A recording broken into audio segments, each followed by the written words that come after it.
புரியுதா?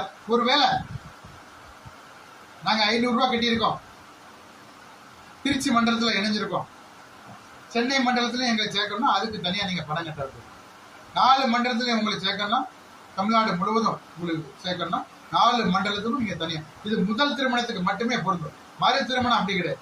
ஏன்னா மறு திருமணங்கிறது அது ஒரு பாவம்.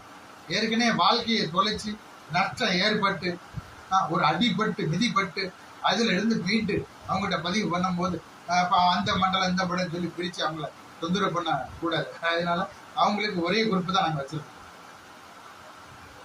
புரியுதா?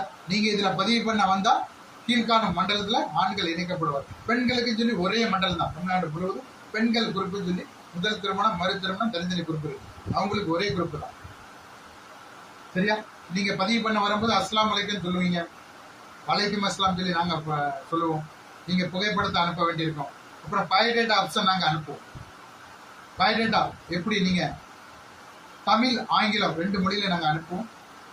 நீங்க அதை டைப் பண்ணி வாட்ஸ்அப்ல டைப் பண்ண வசதி இருந்தா தமிழ்ல டைப் பண்ணா தமிழ்ல டைப் பண்ணுங்க, ஆங்கிலத்துல டைப் பண்ணா ஆங்கிலத்துல டைப் பண்ணுங்க. முதல்ல அதை காப்பி எடுங்க. முதல்ல காப்பி எடுத்துட்டு நீங்க அதை வந்து மறுபடியும் ஒட்டுங்க. அந்த நம்ம டைப் பண்ற பார்த்தீங்களா வாட்ஸ்அப்ல, அதில் ஒட்டுங்க. ஒட்டி அது பக்கத்திலே நீங்க டைப் பண்ணுங்க. பெயர், வயது, கல்வி, உயரம், எடை, தகப்பனார் பெயர், மாத வருமானம், வேலை, எதிர்பார்க்கும் வயது, எதிர்பார்க்கும் ஊர், சகோதரர் சகோதரி, அப்படி வரிசையா இருக்கும்போது அது பக்கத்திலே டைப் பண்ணுங்க. டைப் பண்ணிட்டு போய் சேவ் பண்ணி எனக்கு அனுப்புங்க. இப்படிதான் நம்ம பயோடேட்டா பண்ணணும்.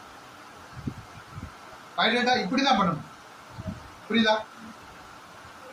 இப்படி பயோடேட்டா பண்ணி ஒருவேளை உங்களுக்கு டைப் பண்ண தெரியல, சிரமமா இருக்கு,